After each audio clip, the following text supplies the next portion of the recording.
What's up, everybody? We are back. It is once again time for Comic Conversation. It is Thursday, and here we are.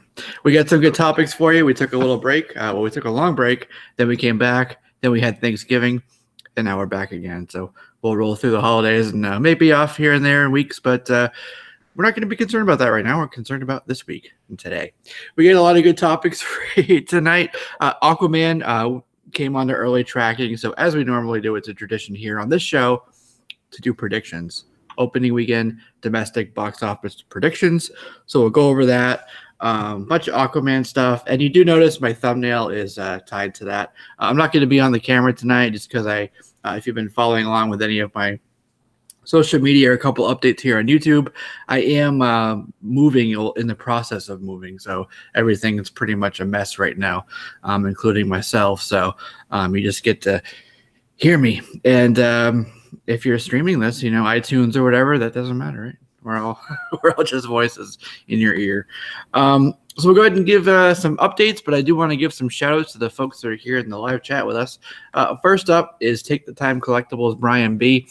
He did win the Venom contest, so I was able to drop off his books for him. So I hope he had fun going through a couple of those boxes I gave him. So congratulations. And I did arise him. So I got the blue wrench now.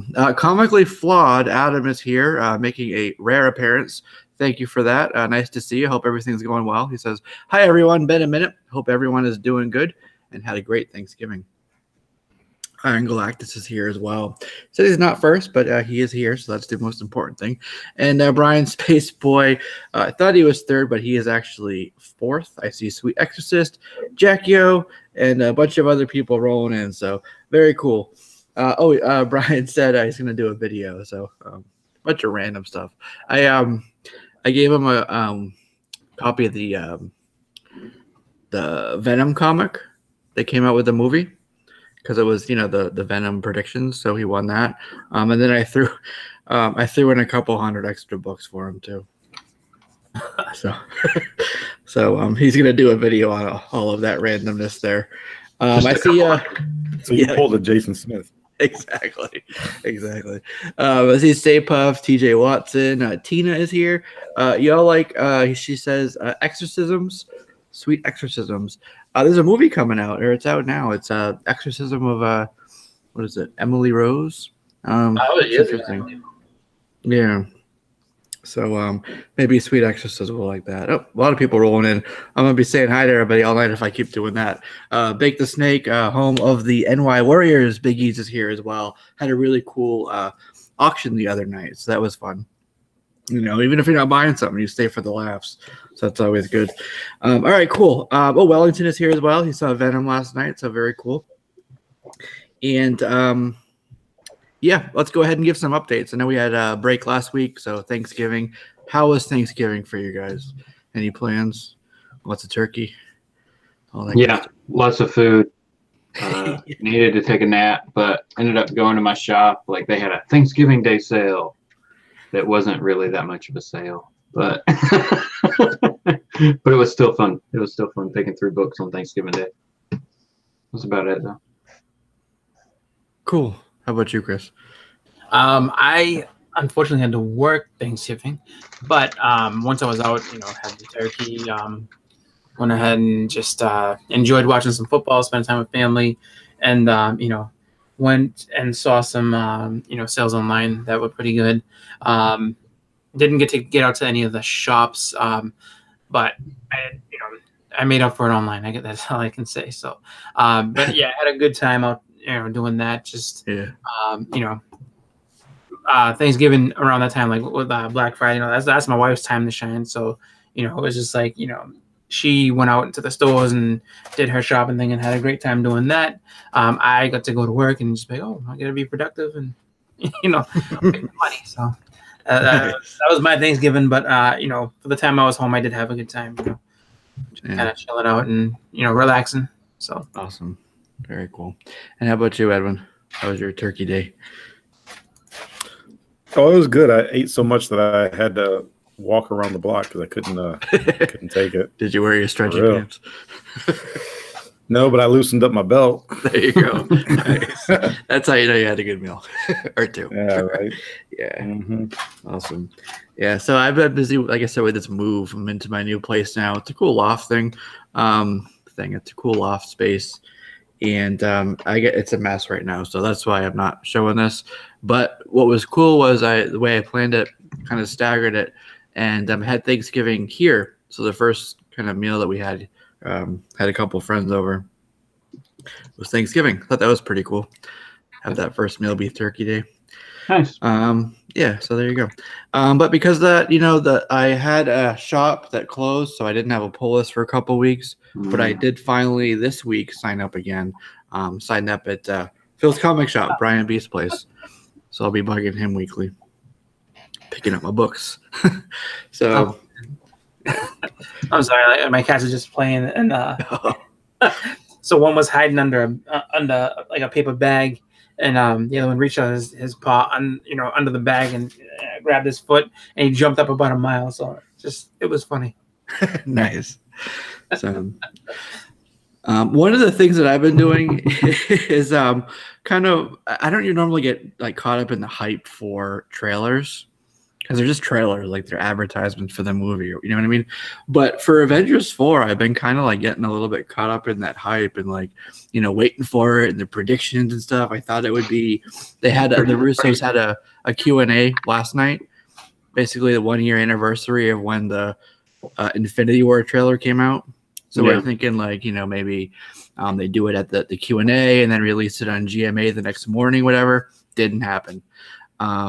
But they did say it's going to come by the end of the year. A lot of people are saying there's a prelude comic coming out on the 5th, December 5th. So like, well, maybe they're going to release it like just ahead of that. I know I was talking with TiVo online here, and he was like, well, maybe it'll be just ahead of the Into the Spiderverse movie, so they can have it as a bumper, in front of that. I think the next spot of potentiality will be next Monday. Got Monday Night Football, right? That's always a good spot to drop a film, or not a film, trailer, right? And that's 12/3. So that would still be, the reason I picked that one is because that's before the 12/5. So if that whole thing with the prelude comic does hold true, that would be the last stop before that. That's I think it's Redskins Eagles playing. NFC, right?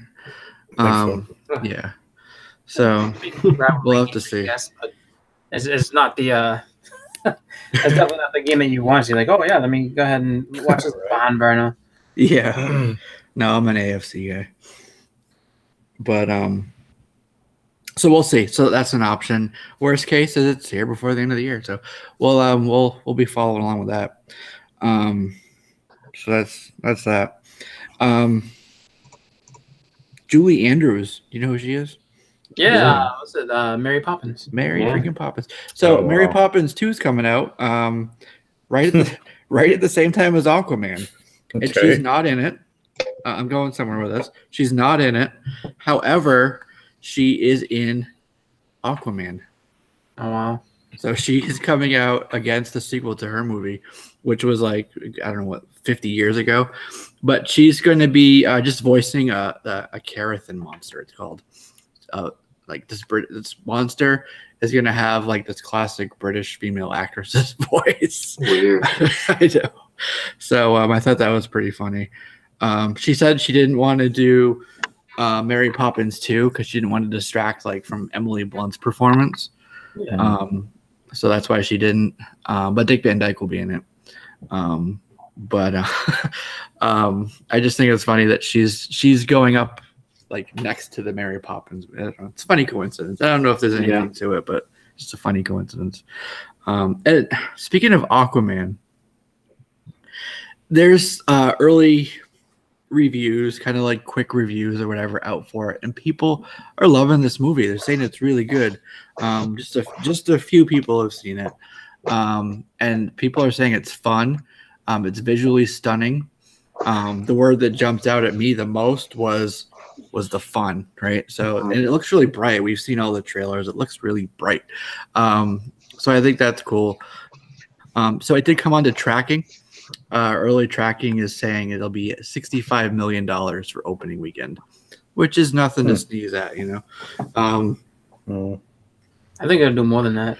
I think so too. I think it's Yeah, I gonna think so too. break 100. It's kind of tricky because it's a really crowded Christmas. month. Yeah, well, it's Christmas, so you get time off, you get holidays, so people are gonna go to the movies. But you have like we just talking about Mary Poppins, you got Bumblebee, you got the PG-13 Deadpool movie, you got a whole ton of these like blockbuster type movies coming out all in that same couple weeks space. So unless you have something like Stubbs A-list, I don't think everybody has that luxury of just being able to buy whatever ticket they want, you know. So I think that Deadpool is gonna. I think Deadpool's not gonna do well against Aquaman, just because Aquaman's new, and the trailer for it didn't look like. I shouldn't say it like that, but the trailer for it gave more.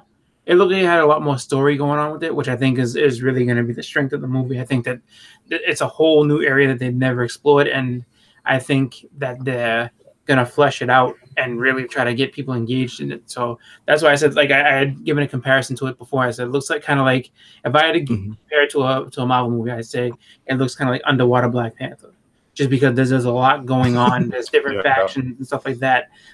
So it like what, and that's what I mean. Like, where it's just like you have this whole like different like universe, like, you know, that no one's discovered, that's kind of like hidden away from everything. So there's a lot of potential for it to be very different from what you've seen previous, and for it to be really good. So I have actually a good feeling about it.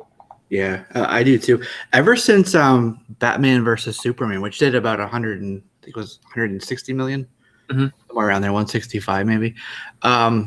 To me, he was the one who had the most fun of the cast in that movie. You know, he was kind of the standout for me on that. So ever since then, I've been like, okay, that's a pretty good idea to do Aquaman. And you're right, like the look and the tone and the feel of it is just completely different. You know, it's brighter and funner. And I really hope that continues with the direction. Like next up will be Shazam. That's another like fun looking movie. So we'll have to see. So kind of there's a lot of factors there that will play into whatever it does for that opening weekend. 65 million is actually right around what they said Venom would do. Remember we were talking about the 60 million mark for Venom? We know what happened with that movie. So we'll see. Wonder Woman was just over 100 million. That was a summer movie though. Yeah. So we'll see. And then like for this movie, word of mouth is going to be very important. A lot of people are like cautiously optimistic because of all the stuff that's come from DC so far. So it's like, you know, want it to be good. Trailers will look good. Suicide Squad trailer was awesome. We know how that movie was. So it's like, don't let us down, you know. We want to hear what people are saying about it. Now that will bring other people out. The other thing that's a factor, I think, in terms of like quality of the movie, is that Warner Brothers is doing early screenings, very, very early. Usually, though, like if they're typically about a week out, you know, will be an early screening. If they're concerned, maybe a couple days before. You know, if they're really confident, it's going to be a ways out. So for this movie, it's pretty far out. Let me see what people are saying in the chat here. Stay Puff said word of mouth carried Venom for sure. Absolutely. Tina says Aquaman needs a guy like Momoa. You know what? That's another thing. Jason Momoa. That's going to bring a lot of the female audience out to. That's true. Out to the theater. So that's going to definitely help them out a lot. Brian says, so Venom is good. I didn't go to see it because people were slamming it.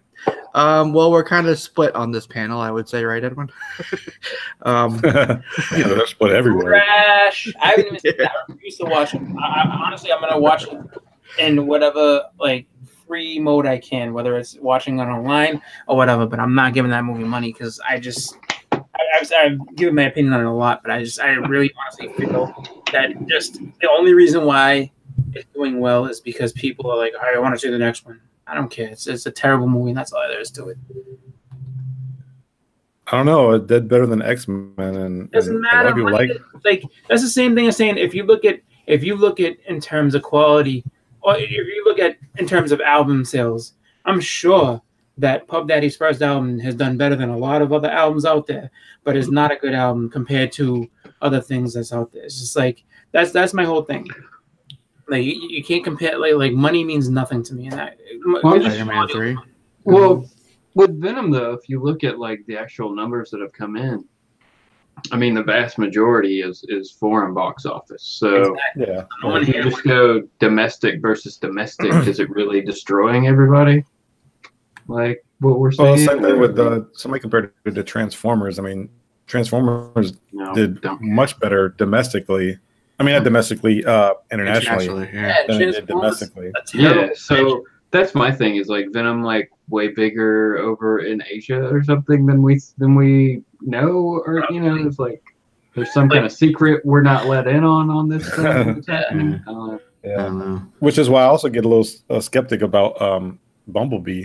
I mean, what? Oh, it's going to do a ton of money in the Asia.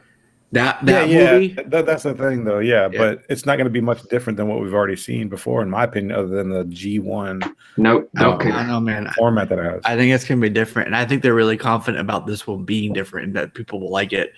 We're talking about the screenings, and Sweet Actress has said it as well. They're doing an Amazon Prime screening, like almost a week out. Warner Brothers, not Warner Brothers, who is it? Paramount is doing a Bumblebee screening 2 weeks early. 2 weeks. That movie comes out. You guys can look it up, but I'm actually seeing that movie on December 8th. That's basically 2 weeks from like wide release date. You have to be really confident that people are going to be talking a lot about it and really good stuff to put it out there that early, you know? Yep. That's I agree with Brian B. The G1 is the only part that I'm like really interested in. If it's gonna be, you know, G1 for 10 minutes and the rest is like, you know, regular old Bumblebee, Michael Bay type stuff, I'm good. I'll just go on YouTube and watch the G1 part and say, oh, that was cool. All right, cool. And then pop in the DVD of, you know, Transformers, the cartoon movie, and be like, yes. Now see, this is like a movie. That. Yeah. So what do you think in terms of predictions for Aquaman? We talked about a lot of different factors playing into it. I don't see it doing anything under 80. I think it's easily going to clear 80 million. 80? So is that your prediction? Honestly, 80? Like I will say, yeah, I say at least 80. I mean, I think I'm lowballing at 80, but I think it's going to do more than 80, easy. You said 80 also, Edwin? I'm going to say what I said with Venom, about 85. 85? Okay. Yeah. I see Jack Yo said, what, 89? Okay. Iron Galactus said 107. I'm going to say 91. Yeah. Okay. 91. Just because, I mean, you got to factor in how 91. It has all the right circumstances to make a lot of money when it first opens. Stay Puft said 90. All right. So nobody thinks it'll break Iron Galactus at 100. Iron Galactus is saying 107. Okay. 107. Big E said 87. Okay. Oh, Brian. I'm typing. What do you say? It's a 91.3. Okay. He wants to win another prize, I think. $100,000. $101,000, huh? Wow. Mr. Unknown is not having any of it. Where's Jason Smith with his 5 billion estimates? All right. King says 115. Right. 245. It was out of his. No way. TJ. Now there is a prize. I don't know what it is yet, but whoever gets closest, I will send them something. Here's a question though: if Aquaman does well, does that motivate Marvel to put out a Submariner movie? No. Name I don't think so. Nope. You know why? A lot of people speculate that's what. But a lot of people speculate that's what got them to do a Captain Marvel movie because of the success of Wonder Woman. Nah, well, I mean, Captain Marvel was that was already in plans in the works. Like, I don't think you would go, even though they had the rights and the availability to do, Neymar and all that. I don't think you want to follow. You don't want to follow with that just because then it looks like you're trying to play catch up with them. And I mean, Marvel still leaps and bounds ahead of Warner Brothers as far as their movies are concerned. So it's just like, continue to set trends. Don't follow the other ones. Just keep doing what you're doing. You don't have to worry about anything. Yeah, we'll see. There is an interesting announcement that came out today. We'll talk about for DC in a second. I think I put it. Yeah, I did. I put it on the list. I guess it maybe incorporate Namor, but no solo film yet. Yeah, I could see him showing up in either Fantastic Four. That would probably be the obvious thing. But also, I wouldn't mind him against Black Panther. Mm-hmm. Yeah, right. Would be awesome. Yeah, that would be a good one. Wakanda forever. Yeah. Okay, so we got our predictions. I haven't made my prediction yet. I'm thinking it's to break 100. So I'm not gonna go as high as Brian with his quarter billion. Yeah. I'm gonna go. I don't know. I'm gonna go 110. I'm going 110. That's a brave prediction. Yeah, I'm confident in this movie, and I think I saw somebody said it in the chat a moment ago. This is kind of like their Alamo, like this has to be good. This is the movie that will change the narrative for the DCEU, right? If this movie flops, I don't know what they're gonna.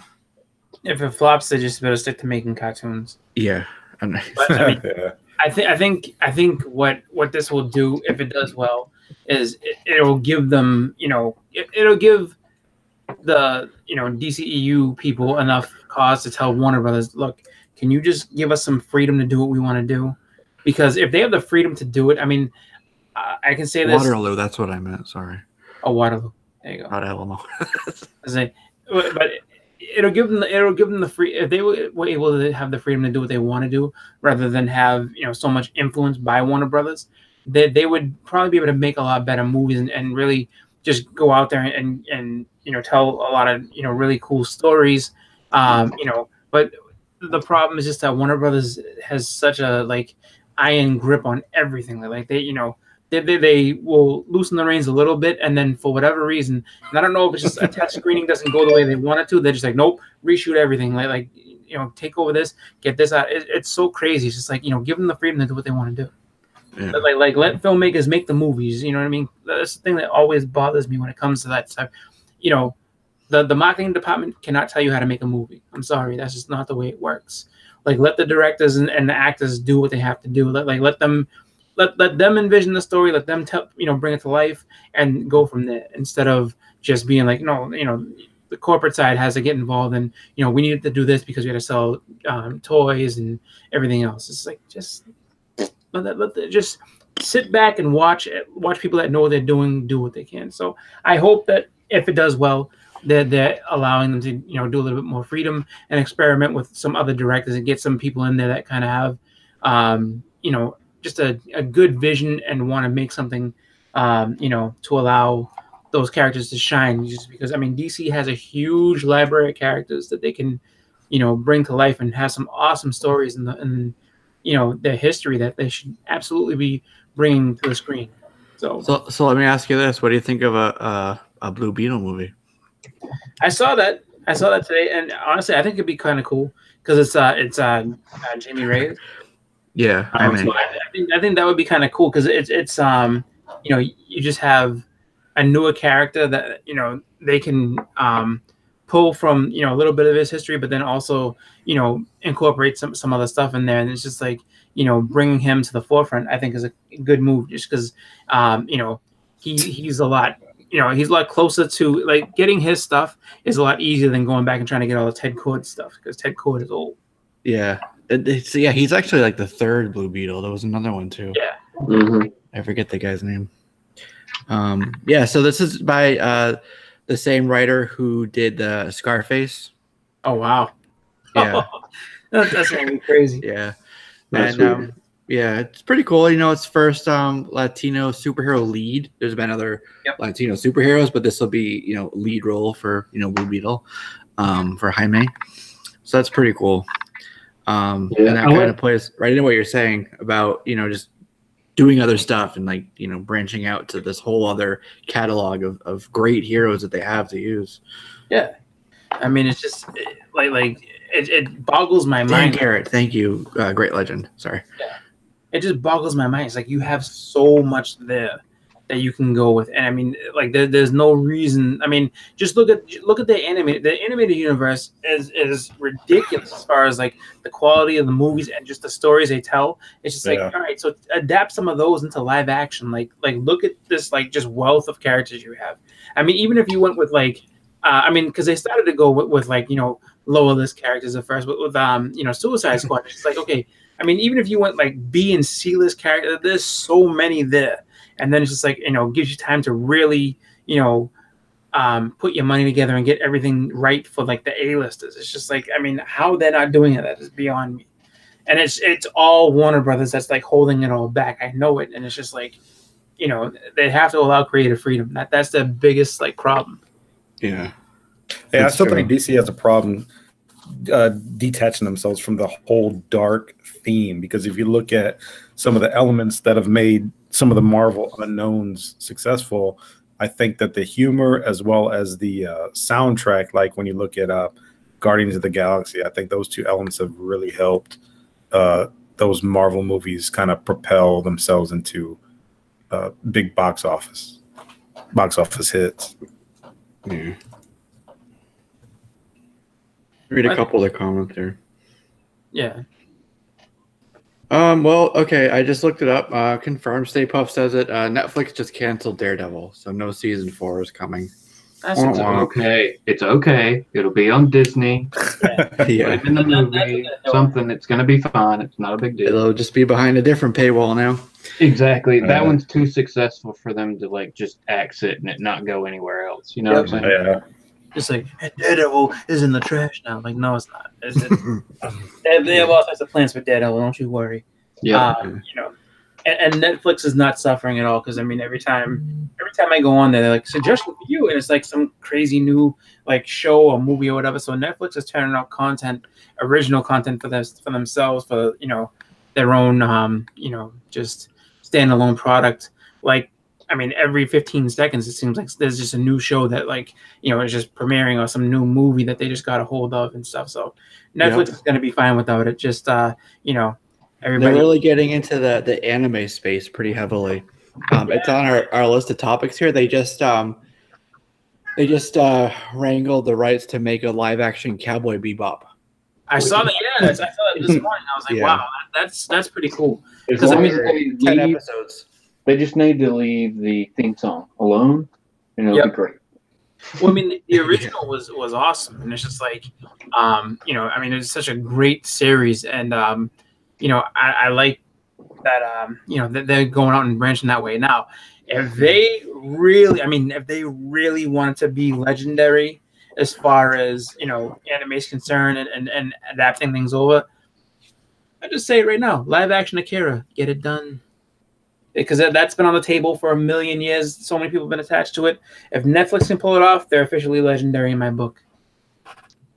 Pull it off and make it good, though. Don't pull it off. There you go. That's the key. Make it good. Make it good. I mean, these live action adaptations, with a couple exceptions, have been a big letdown. And I'm looking at you, Death Note. Well, I will say this: get off my suggestion list. Yeah. Well, the thing is, you know, I mean, as much as I want to see it, it's just like something like Akira, you have to have a huge budget behind.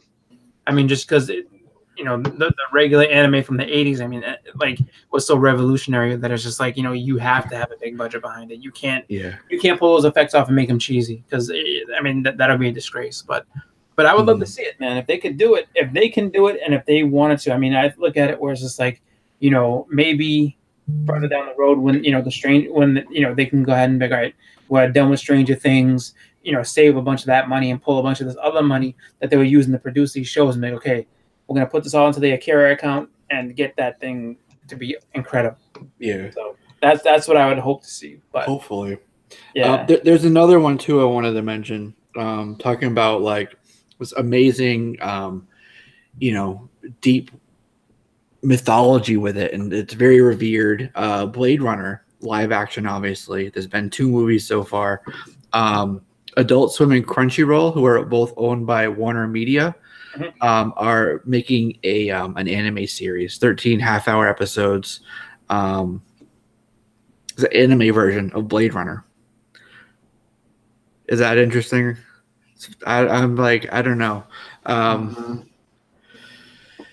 Like I love Blade Runner, especially the first one. But I don't know about this. Yeah, I'm not too pumped about that. Yeah, they do have Shinji Aramaki attached to it, who did the character designs and stuff for a whole ton of like really amazing anime series. I was more excited when I heard that Netflix was going to get Evangelion. Yes. I was like, sweet, Neon Genesis. I missed that. I will watch the heck out of that. Yeah. So good. Still have like a Nerve sticker from back in the day, man. That was my jam. Nice. That was my jam. Just put that in your car now. Evangelion was I'm going to. Yeah. I remember actually I didn't end up seeing that until seeing it properly until about 2013. And 2010. Oh my gosh! Wow. Yeah, I had a couple friends. I had a friend that had the movie, and then he had the series, and I was just like, we watched the movie first, and I was like, wow, this is incredible. And he's like, oh no, it's like watch this, and then we watched the series, and I was like, oh my god, like yeah. So, it's like imprinted into my brain. Like I saw it in the late '90s. We were getting like the fan subs of it over here. Yep. Nuts, man. Yeah. At the time, it was just like, and I mean, even now, it's just crazy, like how good that is. Yeah. How good it looks. This Shinji Aramaki I mentioned, he did the 2014 the another Impact. Did you see that one? No. It was Evangelion. Yep. Neon Genesis. No wait. Yeah, I had to check that out. Yeah. He also did Appleseed, which is really good. Yeah. Appleseed's awesome. Appleseed was good. Appleseed was pretty good. I just remember, like Evangelion was just. Whew, I mean, man, like that movie. Like I mean, just that whole series was incredible. And I remember being so excited for Pacific Rim. Like, Evangelion, I gotta see it. And I was just like, it's not quite the same, but all right, kind of fun, not too bad. But yeah, that was a great series. Cowboy Bebop, a Sweet Exorcist. It is very good. It's very good. Another show that they I think the same studio made it was Samurai Champloo. That used to be, both of them used to be on Cartoon Network on I think Toonami and then and both very good shows. I would have to say Cowboy Bebop though is the better of the two. Really awesome. Yeah. Yeah, this Blade Runner will be right in with Toonami. So it'll be on Adult Swim for TV, and then Crunchyroll will have it for streaming worldwide. Yeah. That was that's really cool. I like that. Yeah. I'd like to see like the Blade Runner universe expanded upon and in a series. That sounds like but they said that like we don't really know much about like plot-wise details, but they did say that they're going to be using a bunch of familiar characters from the universe. Like I don't know if they'll go right to like Deckard or who, but we'll see. Apparently, there's a trailer for Aquaman, Chinese trailer of Aquaman. Primo Listerio, nice to have you with us here. So we'll see. Full Metal Alchemist, that movie. I didn't like that one. I'm glad I didn't watch that. But I did like Bleach. Bleach was really good. I recommend that. Yeah. Check that one out. There's a couple that are pretty good. Yeah. I'm holding out hope for Alita Battle Angel. Yeah, that one looks like it. I mean, other than if it ever actually comes out. Yeah. Gonna keep pushing it. Exactly. Okay, I'm gonna mention this because King of the Golden State keeps mentioning it. He's cool. Yeah. We're gonna review Dead Man Logan as well. So it kind of like ties to that. So there's your pull through thread there. But Hugh Jackman was like, oh, we get this major announcement coming out Thursday. This huge thing is gonna everybody's gonna be shaking the table. It's gonna be so crazy. Yep. And everyone's like, well, okay, cool. What does that mean? Maybe Wolverine's gonna be back. Maybe. And I knew it wouldn't be like MCU wise because they can't really do anything until till the summer when the whole merger is like finalized. But I was thinking, well, Fox is still making movies. Maybe it'll be Wolverine, Deadpool, or something like that. Nope. He's doing a one-man stage tour, basically doing like Greatest Showman and all this other like songs from that. So that was his big announcement. So. Oh my gosh! Thanks a lot, Hugh.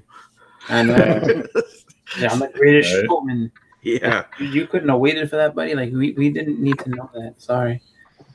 But yeah, I mean, just because I could see that, going off about like, yeah, we're getting them back. Wolverine just said the only way he reprised the role is if he went to the MCU, and nope, greatest showman. Yeah, exactly. Yeah, and he was saying that at a time when it seemed like that would be impossible. So basically, he was saying, "I'm never doing it. I'm never doing it."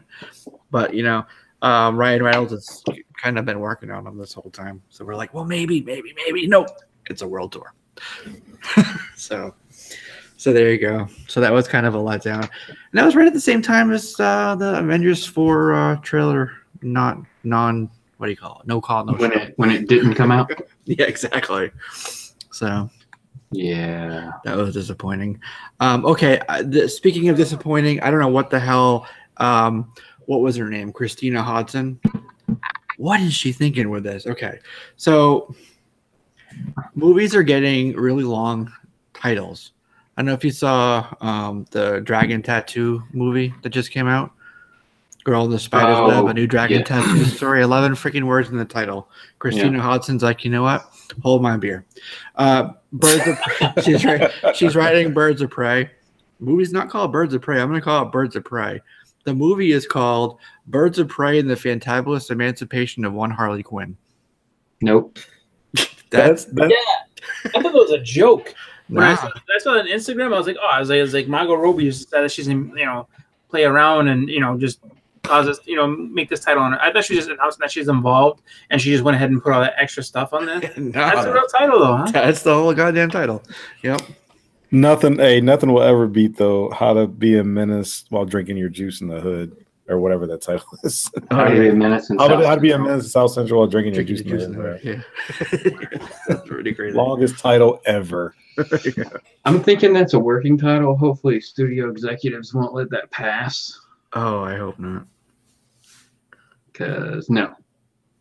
Although for doing a written review, 300-word copy, you just write out the name of the movie a few times. A lot. Yeah. So yeah, that was pretty crazy. We mentioned Once Upon Deadpool earlier. Remember? Yep. It's PG-13. It got a 15 rating in the UK, which is equivalent to an R rating. So less of Deadpool, but still an R rating. Are they just is that a conservative system that they're using, or is that just kind of it's a different rating system? So the 15 rating means absolutely nobody under the age of 15 can go to the theater.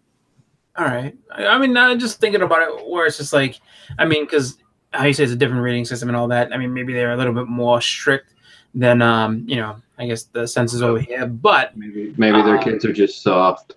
I think so. Possibly. I mean, bunch of snowflakes. That's what I'm thinking. I was just like, I mean, trying to be nice about it, but Justin just goes for the throat. It's like fuck those kids. But that's the thing. I'm just like, it wouldn't make any bearing over here, just because it's PG-13. Like, we already got the R-rated version of it. So if it's too much for the UK, wow, what can you do? Just I don't know. Make sure that that's funny though. Like, so it's because I have to have like a fake ID to go see it and everything. Oh, no, I swear I'm 15. Like, yeah, I'm sure you are. Yeah, exactly. Sweet Exorcist said the only good thing that will come from Aquaman failing is if we don't get this Harley Quinn movie. Yeah. And then Jackie says, "I don't make me not want to see it." Well, that's why. Like, I don't understand why they're throwing out like Birds of Prey. is a good. I mean, like that's cool. You know, give Barbara Gordon and other characters some time with it. Like, stop with the Holly. Like, nobody needs more. You have a million comic books with Holly in it and everything else. Like Harley Quinn should not be the center of the DC universe. And I think that like they're making a mistake by throwing her in there or making it mostly about her. Like no, let it be about the Birds of Prey. Like show us what this is all about as far as what else you have. That's what I mean about like them just kind of, I guess, Warner Brothers dipping their hands in a little bit too much and not having the creative freedom to kind of like branch out and really trust what DC, the history and the characters that DC has. It really is just weird. It's so like anti, just it's counterproductive in just a way that I don't understand. Like, it's just like, here you have a company that just has, I mean, just so much, rich, history and, source material to go from. And you're just like, yeah, no, we don't think that you guys know what you're doing. We'll take it from here. We'll make our own stuff. It's all about Holly. Don't you worry about it. Yeah. Go check it out. This trailer, exclusive Chinese trailer. Can you understand it? It's a lot of the same scenes, like the submarine. He's like a teenager and he catches the trident, kind of like the crow caught that knife when he threw it. Orm, see Orm. This movie, I'm telling you, this movie looks really cool. Yeah, it's a lot of people are saying like it's so like Black Man is awesome. Ocean Master's in it. Yep. So that looks good. I mean, it looks like it's gonna be great. Hello, Miro. Yeah, I'm in for that. It looks like Indiana Jones / like Pirates of the Caribbean. That's what it like reminds me of. Yeah, I can see that. But I will say, to add to that, and Biggs, I'm gonna piggyback off of his comment, which is this like, if that movie, that the other good thing that can come out of it is that if the movie flops, Maki 316 will have the greatest rant of all time. And that would be worth the movie to watch his rant. A 2-hour rant. I would watch it with popcorn. I'm not even joking. Maki's legendary. Honestly, like that fun to watch. Maki's a great guy, so it's just like, go check out his channel and everything. But yeah, man. Oh, that was cool. When he gets going, man. He's hilarious. I want to see that again. I don't think I saw that clip before. The thing that Jason Momoa has going for him in this Aquaman role. Well, what was that too? Is that he's pretty much had like 15 years to perfect this role because he already played this character on Stargate Atlantis. Minus the powers, he's playing like same attitude, same kind of strut, same as the character Ronan from Stargate Atlantis. So there you go. How crazy would it be though if I'm not going to play Aquaman... it because I don't want to get a copyright thing. But right here, I was like, oh, maybe I can just do like a quick little that. I don't think I saw that before. That little scene where we just like right here. That's the final trailer, boom. Right? The fourth trailer. That's the Chinese one. I don't know. It looks pretty cool. There's a couple little clips. So it looks like like in Atlantis or something. Doesn't look like a.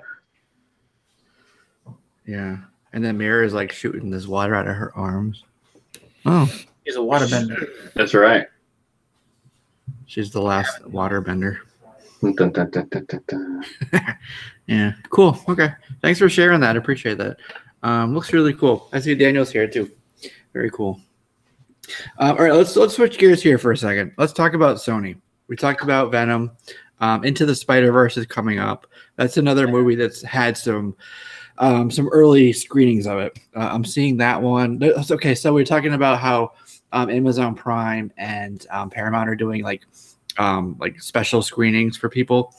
PlayStation is doing one on December 1st for Into the Spider-Verse, and then like the press screenings are on the 8th, which is when I'm going to be seeing it. So it's funny, I'm seeing that and Bumblebee on the same day. But everyone who is seen it so far has said this is a phenomenal movie, like another movie like visually where it's just stunning. I keep using that word, but they're saying it's amazing. Couple reviews that I watched, I think one was the guys over at Collider said it was actually to this point their favorite Spider-Man movie. I mean, better than Amazing Spider-Man? I don't know. Yeah, right. Is that really? Yeah. So I think it goes to show how much you could do with animation. That. Oh yeah. Well, you can bring in so many. You can bring in way more characters. Yeah. And they really let them like go to town with the visuals. Mm-hmm. Has anybody? That looks like the same visual. Well, there are some scenes that are what's the word I'm looking for? Expressionist, like that style, you know. Word. So yeah, so pretty cool. So we're talking about like letting them like with Warner Brothers, kind of like holding the reins and like being afraid to just let them go. Sony's letting their people, like this was from Lord and Miller, who did they got kicked off of Solo because they weren't allowed to do their thing, but they're the ones who did 21 Jump Street and something else that was everybody would know. Sony just said, do your thing, make this good, make it funny, make it fun. And that's all things are pointing to. That's exactly what they did.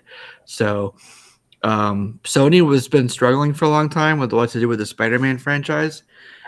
And then they teamed up, obviously, and they did like Homecoming and stuff. We got Far From Home coming out. Spider-Man was around. And they kind of, since then, have changed gears. Obviously, Venom did well. Now we got Into the Spiderverse, which they're saying is going to do a good 30 to 40 million, which is pretty decent. Venom, last time I checked, was at $822.5 million. Mm-hmm. That puts it right behind Black Panther for second highest superhero origin movie. That's pretty good, man. Yeah. So ever since like they kind of like changed gears a little bit with like pairing up with Kevin Feige, they've been doing really well.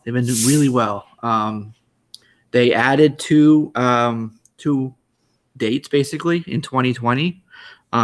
Prevailing theory is that it will be Morbius and Venom 2. They've already greenlit a sequel for Into the Spiderverse, which will basically be all female. What do you call it? All female characters, so like Spider-Gwen, Silk, all of them. And they already have tapped the guy who did the Last Airbender series and the Voltron series to do the sequel. So, and then they also have, what was it? Some type of what is it? I don't know. There's something else they're doing too. So they're doing a sequel. Oh, and they're doing a spinoff. That's what it is. So they're doing a spinoff. So they're doing a couple of these animated ones. They got these other things coming out for Sony, for Spider-Man. I'm trying to think of what the lady's name was. It's the lady who did Batman Year One and the Superman Batman animated series or show, rather. Do you remember her name? Anybody? No, stop my head. No. Ask the chat, maybe they know. I don't know. Lauren something. She worked on Voltron with Joaquin. I think it's anyway. It doesn't matter what her name is. Point is, Sony's let these people do their thing, and it's paying off dividends for them. So that's all I want to say. I feel like I'm ranting right now. I'm really excited for Into the Spider-Verse, though. Let me just add that. Has anybody seen or is Spider-Man 2099? I know, right? That's what I want to see. Like, I've watched that preview a couple times, and I'm like, am I seeing him and not realizing it somewhere, or is he just not in here? It's got to be. I would be very disappointed if he's not in here, because that's like top 5 Spider-Man. You know what I'm saying? If not like top 3, 2. Yeah. Did you ever watch the Ultimate Spider-Man? There was like a 4-parter for it. I think the Spider-Man was in that, right? Yeah. Yeah. So I don't know. I'm sure he'll be in there with his original costume, not that white thing. Yeah. That they put him in. Yeah, we need 2099. We need Spider-Man Noir. Spider Ham. Mm-hmm. Who else? I mean, you gotta introduce, Spider Gwen. We gotta have Silk in there. Yeah. We got Spider Ham. Like, I mean, Spider-Man one of the reasons though. Yeah, Spider-Man India. Mm-hmm. Oh God, that's you guys are good. Spider-Man of Japan. Yeah. Well, here's the thing about the 2099. Once you open that can of worms with Spider-Man, then you have to consider, well, do they not want to do it because then you have to do the Hulk and Punisher 2099 and Ghost Spider 2099? No, because really Ravage 2099. Ravage, oh my God. It's its own like multi-universe like movie. I mean, you would have to go. A lot of the time recently, like they've done a whole bunch of stuff with Spider-Man 2099 was trapped here in our time. Oh yeah, that's true. Yeah. So didn't he have like a portal he could go? Like he did, and then that or like he fell through a portal. It was messed up. Yeah. A little too convoluted. It gets messy with that old. Yeah, it's like the writer forgot where he was going halfway through the story, that thing. Nice. I think I bought like the first 2 issues of that series, and then just was like, okay. Yeah, it got kind of rough toward the end. Brian said, "I have not seen him yet, but he has to be in there." That's right, he has to. Yeah. Or we will riot. That's right. Kind of. So if they're gonna do a 2099, I know it's animated.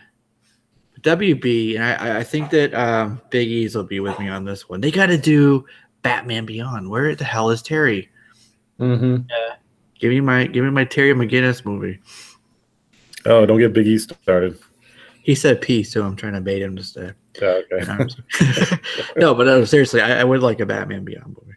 A Batman Beyond movie, I think would be good. I mean, that one you could justify it being dark, just because the fact is, the story is. I mean, if you watch the cartoon and everything, the story itself gets real dark real quick, and there's just a lot to it. That's just like, I mean, it has its bright moments and fun stuff too, but it's just like, you get to just see some really cool stuff from that series, and I honestly think it was one of the more underrated shows. I think it got forgotten as far as like animated series. Like it got underscored by the whole regular Batman universe and everything, that like the Batman animated series that came up before it. But Batman Beyond was really, really good. I would love the Batman Beyond movie. Yeah, wasn't it 4 seasons? It was. It was shorter. It was shorter than it should have been. Mm-hmm. Just because I think a lot of people, like I said, they had gotten so used to the the regular series, and then they were also ramping up with like Superman and just trying to kind of go that way. And I think that they also had bigger plans for the Justice League Unlimited series and stuff like that. So it was just like, unfortunately, I had to suffer, but it was good. Right now, Batman Beyond is probably as good as it's been in years, with the reintroduction of the original Joker's now shown up, Batman Beyond has showed up.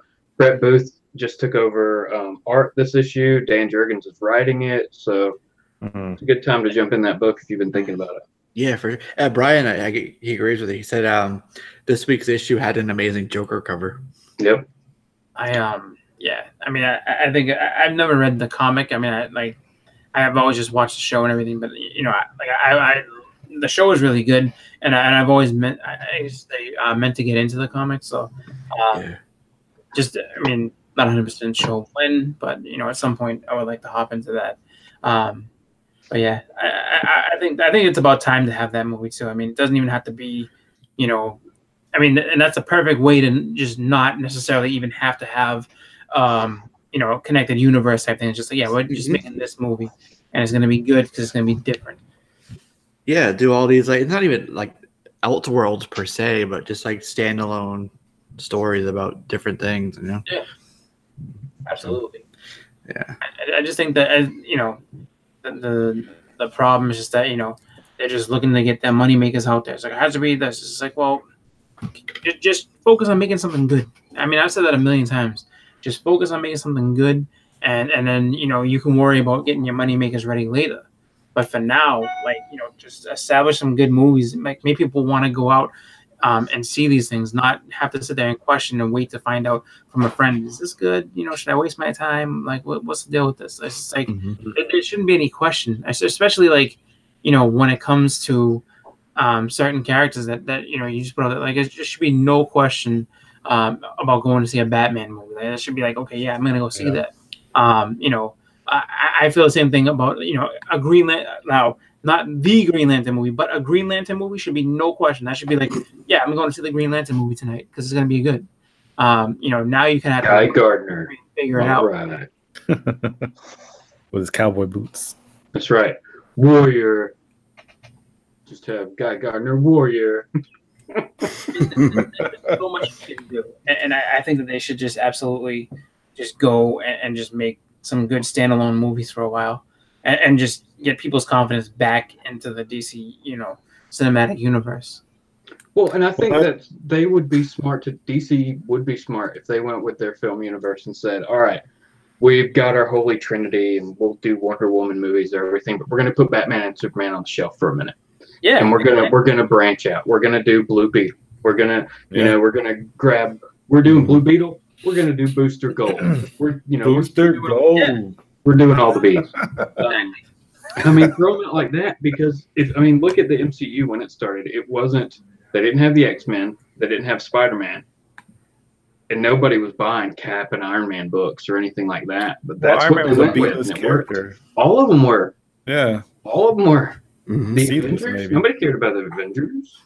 Nope. Yeah. So, the Avengers had kind of taken just, you know, a backseat because, I mean, it was all about the X-Men at the time. And then, you know, I don't want to say it was like super into Fantastic Four because it was basically, you know, dwindling out and falling off too. But, you know, it was just like, you know, X-Men was the hot property at that time. And it's just like, you know, they went ahead and they had to make what they had. And they've done a great job.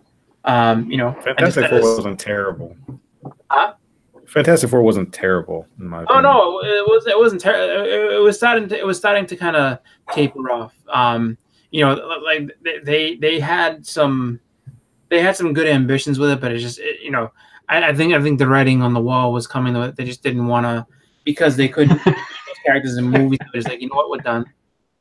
You know, and the thing is, there's no reason to. I mean, there's a ton of characters out there that you can choose from both companies. It's just like, you know,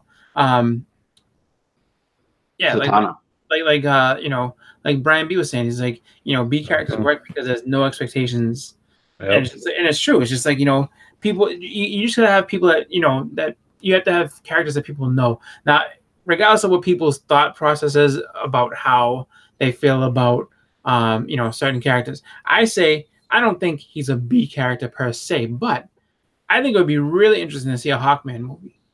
Why not a Hawkman movie? He's a character that has a ton of potential, and he's not. I mean, he's not, you know, on the same level as like Superman as far as popularity, but he's not. I wouldn't consider him a B. I would consider him like an A- character, I guess, if I had to.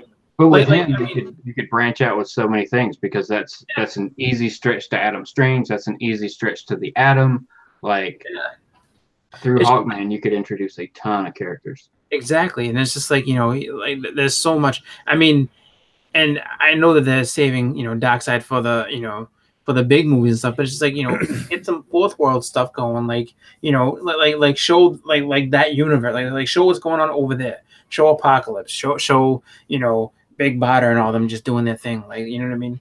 I mean, there's so many different options you have to go with, and it's just like, and I mean, that's just not even scratching the surface of what you have.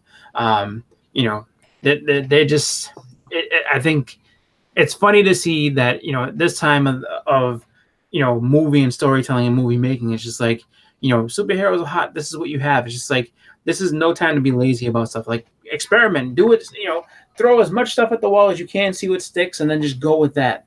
Just because, I mean, it's not going to last forever. You don't want to sit there and play around and be like, all right, yeah, we're going to figure this out. And then all of a sudden, you know, you're 20 years into this trend, and it's like, yeah, it's starting to wind down and nobody cares about this stuff anymore. Like, get your groove going before, you know, you hit the wall. Because that's what I think is going to happen with DC if they don't start really, like, you know, pulling some stuff together and just being like, look, we're just going to go and just, you know, have some fun out there. sometimes that's what you got to do.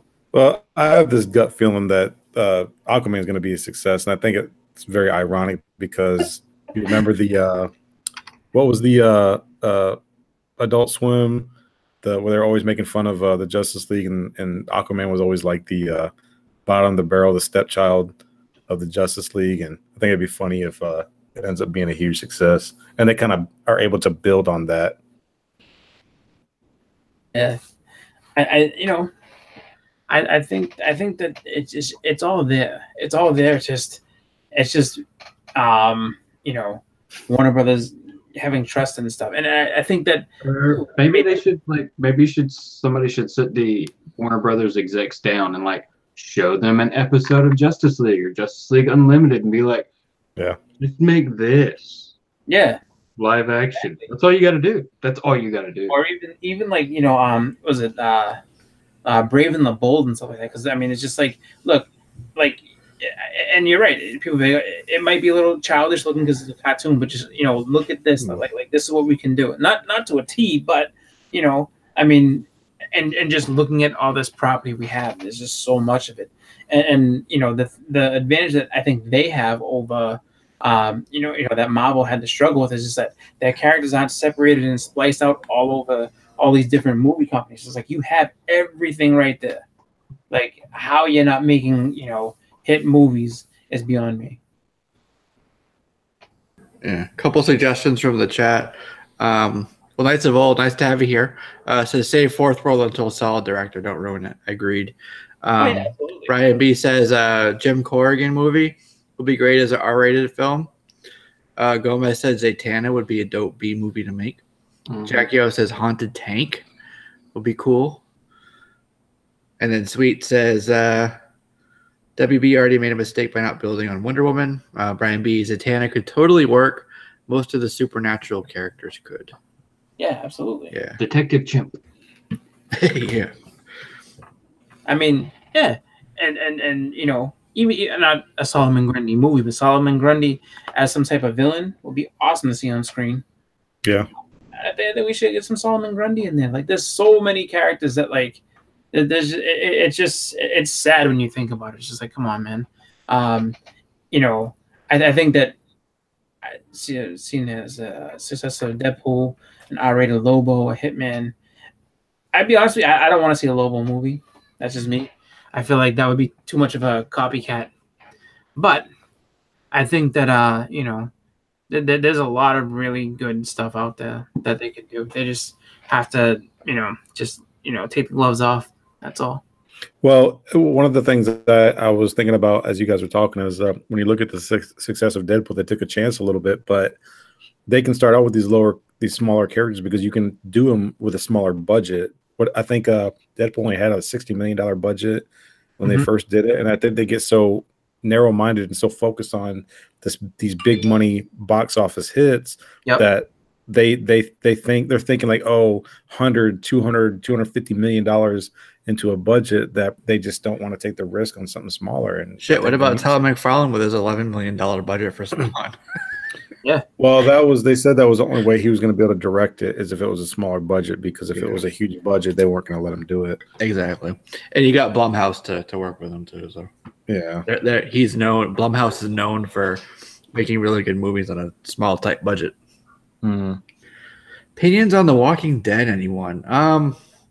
Haven't seen it, and I think that's a lot of people because the ratings are like at an all-time low, like mid-season now, and like I don't think anybody's watched. Like I didn't watch the season, but I watched the episode with Rick to see what would happen with Slick Rick there.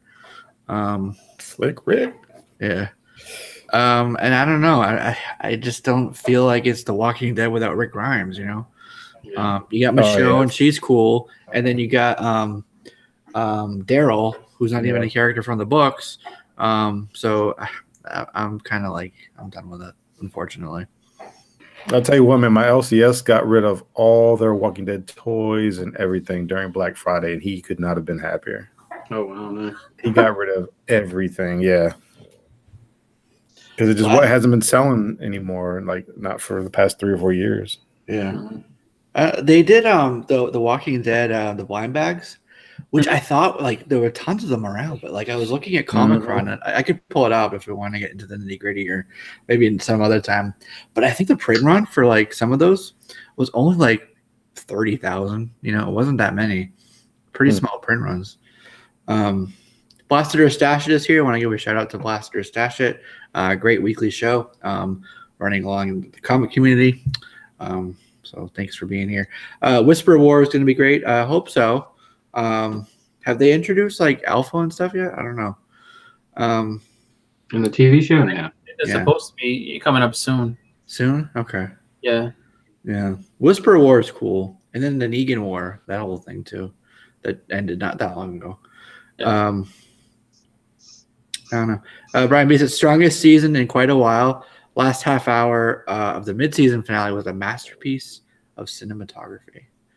That's quite the statement there, Mr. Brian B. That's quite the statement. Yeah, like I mean, I one day go ahead and sit down and like binge everything that I've missed, but it's been a long time since I watched the show. Yeah. And it's funny too, just because it started out so strong and then just kind of tape it off. But now I think that like you said, like there's Rick is gone and it's just like kind of not quite the same feeling to it. I think that's why people are kind of starting to walk away. But I mean, who knows? I mean, if they're gonna go ahead and have newer characters brought in, I mean, it may bring some life back to it. I don't think they're gonna do that whole catching lightning in a bottle twice thing though. I think that I think that you'll get some people to stick with it, but I think I think that the people that have originally sat on and went through all their went through everything and kind of just tape it off now. I think that they pretty much lost those fans, and they just have to kind of face facts where it's like it might be time they just shut it down and move to something completely different, just because it's been on there for a long time, longer than Breaking Bad, and Breaking Bad ended on a very successful note, and it'd be sad to see something that has gone on as long and been such a strong series for AMC kind of fall off, end on just kind of a weak note. So hopefully it comes back strong, but if not, if this is the best season in a while, maybe they should consider just winding it up and calling it a day. Yeah, everyone here in the chat is saying it's a great season. Yeah, I think even like Seinfeld, that was a big thing. End on a high note. Like, why are you canceling? Everyone's watching. End on a high note. Yeah, what they kept saying. Well, that's the thing. If everybody has fond memories, then that's how you get people to continually watch those reruns, and it's just like for everybody who's involved in getting those royalty checks, it's like no, that's why you end on a high note, because it's like I'm sure if you talk to any of the cast of Seinfeld, they're like, no, I still get checks. I really don't have to work if I don't want to. It's just I get bored. Yeah. Even if they ended it, it's not done because we talked about it last month. Old Ricky G there, he's doing 3 movies. Right, yep. 3 Walking Dead movies. So maybe they should cast Hugh Jackman. Yeah, right. Maybe they go to his stage performance and watch The Greatest Showman with zombies. Old man Rick Grimes. There you go. Meets up with Hawkeye. Yep. What does the chat in the panel think of the Walking Dead Rick Grimes trilogy movies? Definitely check them out. Big budget. I like a good zombie movie, so I'll be there for that. And Andrew Lincoln's a good actor, Is it like Kung Fu, but it's Rick and he's just like wandering? Yeah. The distant planescapes, just like killing zombies as he goes. Just has flashback memories of his mentor being like, "Look, Rick, you always gotta shoot straight. Don't put anything up." You got to think about it though. It's like, where are they going to go with those movies? They can't. They can't really do like what they're going to retell what we've already seen, or is this all going to be new stuff since he left? I don't know. I don't know. They're running into like a George R.R. Martin situation. Like the film or whatever, the show is catching up with the written material. Now they're like going to surpass it, and it's like, it goes from like writing original content to now you're just writing a novelization of what's already come out. Yeah. Well, one thing I will say is, if they do have, if they go with Justin's idea of like a kung fu style movie, Danny Glover has the mentor has to be Danny Glover. Has to be. I mean, grizzled and old. Just see, Rick. This is what you got to do. It has to be. Has to be. And he has to slip up and call him Riggs at least once. Yeah. Rick. And always complain about supposed to retire tomorrow or something. Yep. Yeah. This is my last day, Rick Grimes. I mean, Riggs. Damn it, Murta. For some reason, you might have some dude named Martin.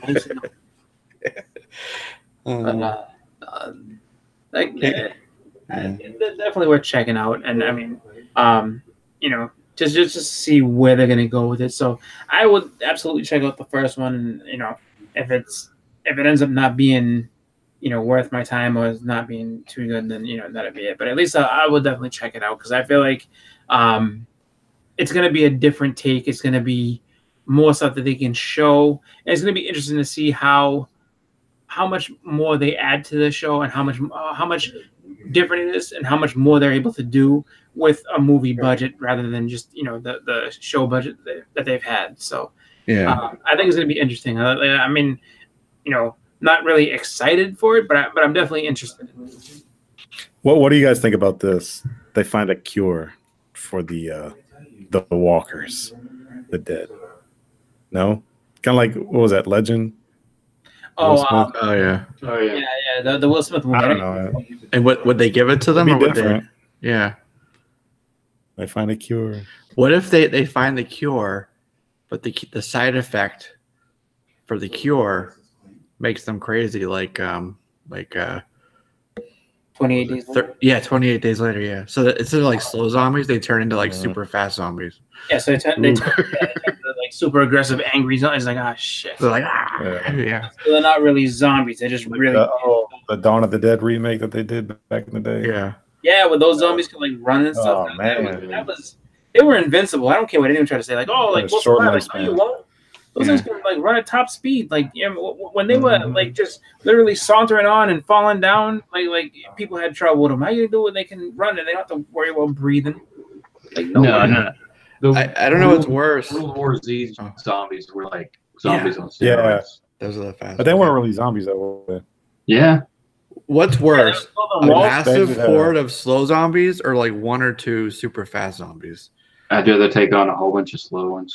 Yeah, right. The slow ones you at least can plan for. It's just like the fast ones are just like like it's just like what do you do? Yeah. Like I mean, be good at headshots. Mm-hmm. It's just like you have to think too. Like a zombie that can run at full speed like that, like they're not going to get tired because like their lungs and heart don't function. So they have. I mean, literally, like they could just chase you down until you have a heart attack and then eat you. Like they will not have that problem. So they can chase you forever. Exactly. You gotta jump in a lake because then they can't swim. Oh, so you haven't checked? They just go to the bottom. Yeah, they just walk through. They don't have to breathe. Nope. So all you have to do is build a moat, and you're pretty much safe from zombies. Yeah. Well, eventually they're gonna with live on sharks an island. Live on an island. Well, or live on a cruise ship. Isn't that what they did with Resident Evil? Oh yeah. They live in like Freightliner. Mm-hmm. But then you get into like a whole Waterworld situation out there. Oh, yeah, God. exactly. Where we just went off. I don't know. This weird tangent. What are we talking about right now? Hey, you asked the question like one or two fast zombies or just a whole bunch of slow ones. 45 degrees of separation there. Yeah. All right. So speaking of dead people and dead things, not a zombie, but he is dead. A dead man. I'm talking about Dead Man Logan. Yes. Right. Ed Brisson is writing it. We also got Mike Henderson on there with Declan Shalvey, who did Moon Knight on art. He did the cover, I believe, as well for the main cover. I don't know. I didn't read it. What do you think, Chris? What do you think of Dead Man Logan? So let me just tell you, this is 1 of 12. Yep. And I know why it's 12 issues. Yeah. I read that much of the book. Why? Why is it 12 issues? What's happening? it's a smart reason though why it's 12 issues. Like they covered themselves pretty well with that one.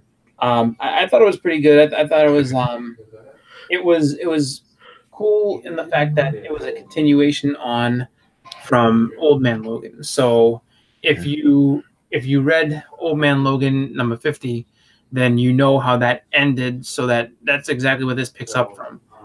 Yeah. And you kind of see what happened with the issue, like how everything is kind of resolving and where it left Wolverine as far as his just state of life from this point forward. And within the book, he discovers that Old Man Logan discovers that he has 1 year left to live. That's why I said they did it in a smart way. So it's 12 issues. 12 issues. Okay. So he has a year left to live, and he's basically just going on, basically rampaging revenge tour to get back everybody who wronged him.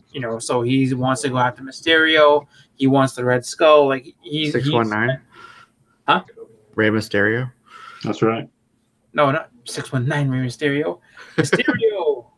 Fishbowl head. He's going after him. Basically, everybody who wronged him in the original storyline, he's just like, I have to go and take all these people down. So that's his objective. That's what's going to happen. And the thing is, he has people like there's like a very like small group of X-Men who are still around to kind of help him out in his journey. And of course, he's like, I don't need your help. I'm just doing my own thing. So stay out of my way. And then there's also a pretty decent group of villains that are still out there that are working together trying to, basically end Wolverine and everything else that's going on. So I don't think it was pretty bad at all. I think it was actually pretty good. It was a good starting point. And like I said, it was pretty cool just because it picked up right where the other one left off. So it's not a number one where it's just like, you don't have to have any sort of backstory or history to it. Like, it does kind of reward you for reading the last series, which I think is kind of a cool thing because that's something that's lost in pretty much all comics nowadays. It's just that, new series starts and guess what? Everything that happened before doesn't fully matter anymore just because this is brand new and this is where we're going from. So I liked seeing Lady Sinister show up in there. I thought that was cool. Yeah. I haven't seen her show up in a little while anyway.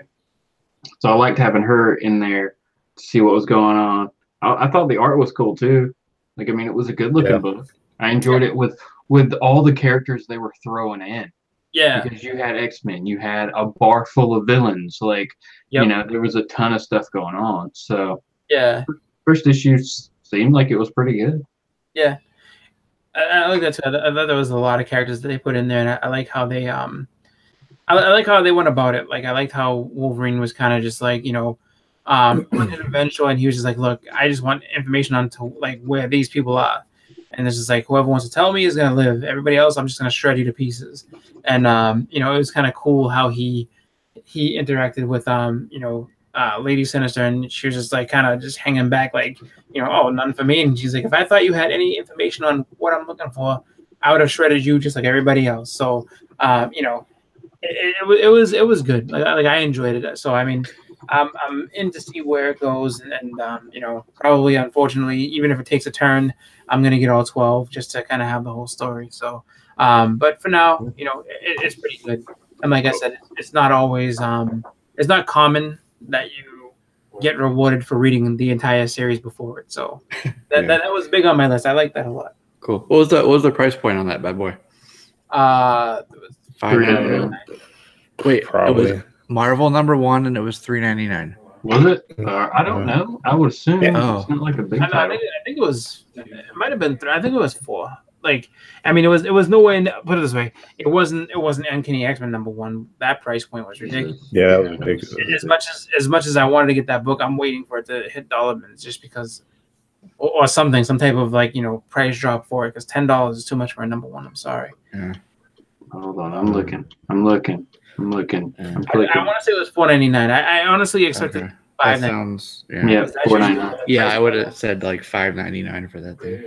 But yeah, I think it was $4.99. Okay. Yeah, and I mean, it also had a couple of really cool variants on it too. I mean, there was one that was like talked about it in my haul video. It was kind of like that old Japanese like wood painting that they, like I think it's like 16th century like wood painting thing that they used to do. It looks really cool, like really really cool. I think that was like the 1 in 10 variant, so it wasn't like super exclusive or hard to get, but really cool. At least because Wolverine's a samurai. Yeah, I thought that was kind of cool. I mean, the regular cover was awesome too. Expense cover price is $7.99. Oh, $7.99. Yeah. Let me ask you guys a question because I didn't know if I was seeing things, but did Wolverine have a one hand with adamantium and then the other hand just as claws? I don't know if that was the artwork, but it looked like one arm had the metal and one arm didn't. Is he got his hot claws still? No. No, that's Return of Wolverine. See, now that's different. That's normal. That's present day Wolverine. No, I think what it is, I think it has to do with the sickness of the adamantium, like how it's affecting him. So it's like his skeleton's starting to look a little janky. Yeah, because he's being poisoned by the adamantium on top of all the other health issues that he has, and Wolverine's in some rough shape. Like Old Man Logan is not in good shape at all, really. Like from what they described, I mean, it's just like he's really in need of some like time off, and he's just like, yeah, I'm not having it. He's ready to die. It's Hugh Jackman's fault. Am I right, James? Yeah, that was Right. That's right. Like how you said, that was one thing I forgot to mention. Yeah, like he mentions that he's ready to go. Like he doesn't have much time left. He wants to be with his family. So he's just like, I'm ready to go down. I just want to go ahead and just cross this last. You basically finish up all these loose ends, and then you can take me. I don't really have anything left after that. Which all this makes sense. I mean, original or normal Wolverine is back with his toasty claws. So it's time for Old Man Logan to exit. So then also, because I don't read too many Marvel titles, that group at the end, that's not their first appearance, is it? Because I've never heard of that particular group that showed up in the end. I won't spoil it for anybody, but I'm not particular Hydra group. Probably. I mean, I've never heard of them being like introduced like that, so probably, but I don't think it's gonna hold any sort of value or speculation. Like, it's just like they're just in it for the story reasons. It's kind of I mean, there's a lot of books that'll have stuff like that where it's just like here's this just kind of ragtag team that just exists in this one title that you'll never see again that no one cares about. So out of 5 stars, what do you give it? I would give it 3.5 out of 5. I think it was pretty good. I think it was above average, but I mean, it wasn't a little better than average, but it was pretty good. It was a good starting point. James is cracking me up tonight. All right, cool. So it's called Neo Hydra. They were called Neo Hydra. I never heard of Neo Hydra before. But just like Neo Tokyo, it's New Tokyo or New Hydra. Not like Neo, like the singer. No, or the guy from the Matrix. Yeah, no, that's Neo, right? Oh no, yeah, Neo. No, that was funny. It's Neo. Yeah. Wolverine shows up. No, we're a singing group. You don't understand. Yeah.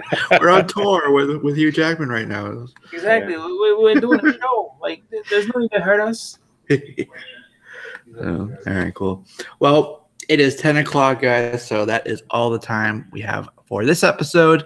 Thank you for choosing to spend your evening with us. We always appreciate everybody in the chat. If you're listening later, if you're streaming us, we appreciate you guys. Questions, all the input, all our fact checkers down there. If you ever give us a super chat, we appreciate that as well. This is the only wait, what am I trying to say? We're live only Thursday nights on YouTube. You can take us on the go anytime you want via podcast. You got iTunes, SoundCloud, Stitcher, Google Play, Podbean, anywhere you stream your favorite podcasts. Just search JLS Comics. You'll find it. Once you do, go ahead and leave us a comment. Drop a comment down below for here as well. Tell us you stopped by. And if it's your first time, don't forget to subscribe here, but also to the panel as well. Each panel member has their own channel. So please like and subscribe there as well. Everybody's always uploading new content, so always new stuff for you to check out.